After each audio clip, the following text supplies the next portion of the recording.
எடுத்துக்கலாம். அப்படி இல்லைன்னா நெல்லிக்காவை காய வைத்து பொடித்து அந்த பொடியை வந்து ஒரு ஸ்பூன்னாலும் சாப்பிட்டுட்டே வரலாம். வெந்தயமும் தொடர்ந்து சாப்பிட்டே வரலாம். இது ரெண்டுமே நமக்கு கணையத்தை வந்து சீராக செயல்படக்கூடிய வைக்க வேண்டியது.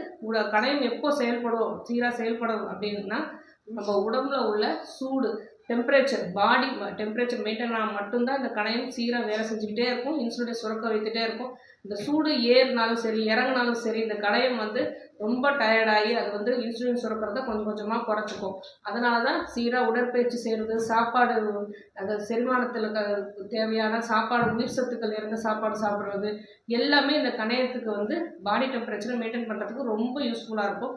கணையம் செயல்பாடு இருந்தால் மட்டும்தான் நீரிழிவு நோய் வராமல் பார்த்துக்கலாம். இந்த மாதிரி சின்ன சின்ன விஷயங்கள், உணவு பழக்கமும் சரி, உடற்பயிற்சியும் சரி, ஸ்ட்ரெஸ் இல்லாத வாழ்க்கையும் சரி, அதுக்கப்புறம் அந்த மாத்திரைகள் அனாவசியமான மாத்திரைகள் எடுக்காமல் இருக்கிறதும் சரி, இது எல்லாமே தவிர்த்துட்டே வந்தோம் அப்படின்னா நீரிழிவு நோய் நமக்கு வரவே வராது.